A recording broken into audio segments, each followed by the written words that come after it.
Matthieu 13, de 1 à 9 est le passage de méditation de ce jour. Ce matin, Jésus sortit de la maison et s'assit au bord de la mer. Une grande foule s'était assemblée auprès de lui. Il monta dans une barque et s'assit. Toute la foule se tenait sur le rivage. Il leur parla en parabole sur beaucoup de choses et il dit: un semeur sortit pour semer. Comme il semait, une partie de la semence tomba le long du chemin. Les oiseaux vinrent et la mangèrent. Une autre partie tomba dans les endroits pierreux où il n'avait pas beaucoup de terre. Elle leva aussitôt parce qu'elle a un sol profond. Mais quand le soleil parut, elle fut brûlée et sécha, faute de racines. Une autre partie tomba parmi les épines. Les épines montèrent et l'étouffèrent. Une autre partie tomba dans la bonne terre. Elle donna du fruit, un grain 100, un autre 60, un autre 30. Que celui qui a des oreilles pour entendre, entende. Amen. Le passage de méditation d'aujourd'hui nous plonge dans une réflexion. Jésus parle, le texte nous dit qu'il parle à la foule. Il entre dans la barque, il s'éloigne pour parler à la foule. Pour leur parler sur beaucoup de choses. Il donne une parole, mais le narrateur nous dit qu'il leur parle de beaucoup, il leur parle sur beaucoup de choses. Il s'agit de la parabole du semeur. Beaucoup de questions peuvent nous être posées quant à savoir pourquoi Jésus parle en parabole. Les disciples vont lui demander d'ailleurs à la fin du texte pourquoi Jésus parle en parabole. Mais la péricope qui nous intéresse du premier verset au 9e nous présente simplement la parabole. Il s'agit du semeur, de la graine, du sol où la graine va tomber et du fruit, de la semence. Nous constatons que le semeur est celui qui sème, aussi simplement. La graine qu'il sème est destinée pour la terre afin de germer. Jésus distingue 4 types de terre où la graine a été semée. Il parle le long du chemin. Il présente les endroits pierreux. Il présente les épines. Enfin, il parle de la bonne terre. Qu'est-ce que nous pouvons retenir? Nous avons 3 entités. Le semeur, qui est en train de faire ce qu'il doit faire, à savoir semer. Nous avons la graine, qui doit être semée et qui est justement semée. Nous avons la terre qui doit recevoir cette graine. C'est à ce niveau que nous constatons 4 types de terre sur lesquelles la graine est tombée ou a été semée.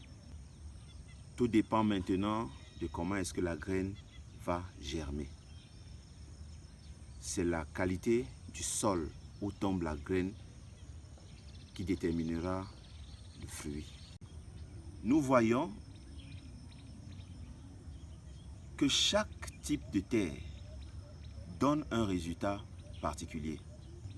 C'est la nature de la terre qui détermine le résultat. Encore là, nous sommes dans une évidence.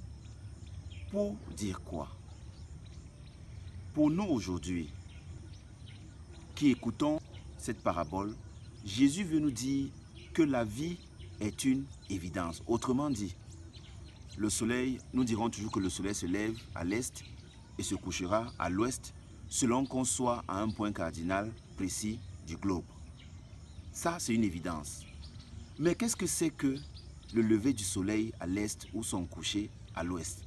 C'est là où Dieu, où Jésus nous invite, attire notre attention, nous qui avons les oreilles, qui voyons ces évidences, de comprendre qu'est-ce qui se passe, quelle est la place que la parole trouve en nous. Quelqu'un va encore demander, mais de quelle parole il s'agit? La parole, c'est quoi? Du coup, tout le monde va voir la Bible. Tout le monde va voir les Saintes Écritures. Et ça va encore nous renvoyer dans 2 Timothée, où il est question de définir ce que c'est que la parole. Jésus ici nous dit, ramène la parole à la graine. Quand nous recevons la parole, il veut nous faire comprendre dans les évidences que la parole existe déjà. La parole de Dieu est là déjà. Elle n'a pas besoin d'être prêchée, elle est là.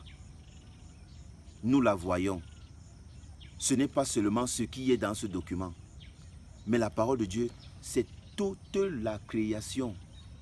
Ce que Dieu a fait, ce que Dieu fait, toute manifestation, tout signe, toute marque de Dieu. D'ailleurs, si nous savons que rien de ce qui est fait aujourd'hui n'est fait en dehors de Dieu, que Dieu est partout et dans tout, ce qui veut dire que tout est la parole de Dieu.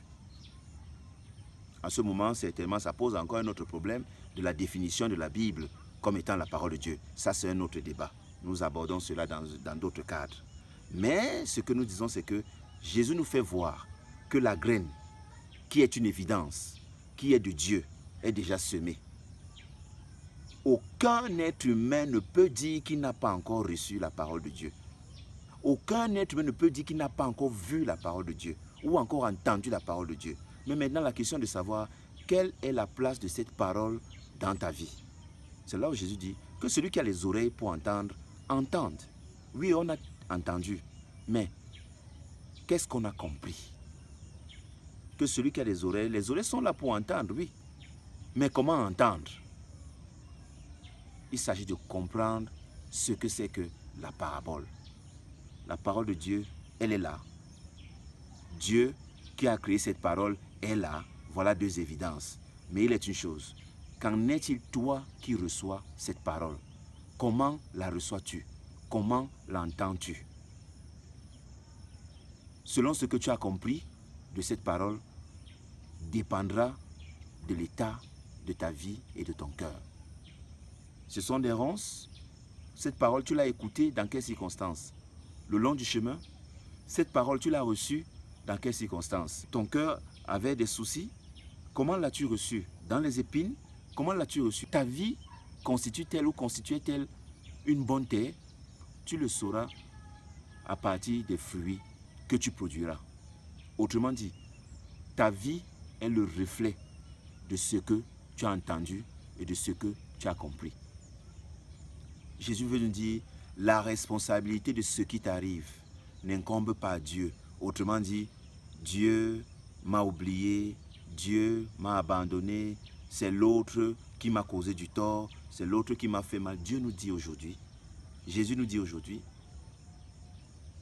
la parole de Dieu, elle est disponible.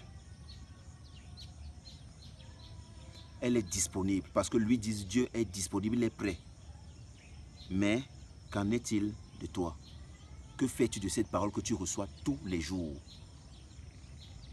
Et la parole de Dieu n'est pas seulement dans ce document, que tu puisses lire la Bible, que tu connaisses la lire, ou aies été à l'école ou pas, tu connais la parole de Dieu. Cette parabole de Jésus aujourd'hui remet en question, je vais ramener encore le débat de qu'est-ce que c'est que la parole de Dieu.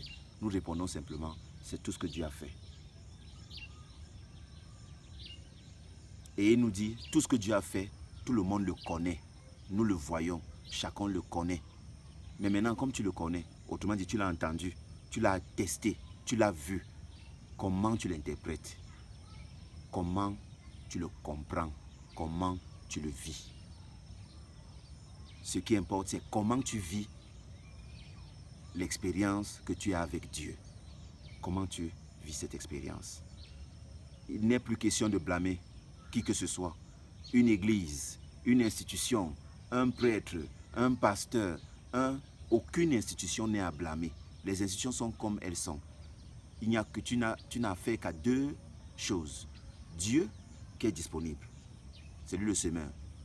La semence qui est disponible, c'est elle la parole de Dieu, que tu as vue, que tu as entendue. Et il faut pour toi de la comprendre, autrement dit, de la vivre. Selon ce que tu as reçu, c'est à partir de ce que tu as reçu que tu vas produire des fruits. Que Dieu bénisse chacun d'entre nous et que chacun prenne la responsabilité de sa vie. C'est ce que Jésus nous enseigne aujourd'hui. Que celui qui a les oreilles pour entendre, entende. Jésus a parlé dans cette parabole aujourd'hui des évidences. Tu ne peux pas être une terre pierreuse et pouvoir produire comme dans les épines, ou comme la graine qui est tombée sur le long du chemin, ou comme la bonne terre. Chaque terre produit ce qu'elle peut produire. Si tu as reçu la parole de Dieu, si tu as attesté la présence de Dieu dans ta vie, si tu as entendu parler de Dieu, quelle que soit la manière, sache que ta foi dépend de ce que tu as compris. Ta compréhension de Dieu dépend de ce que tu as accepté. Une fois encore de plus, ça te laisse face à ta responsabilité. Nous sommes dans les évidences. Amen.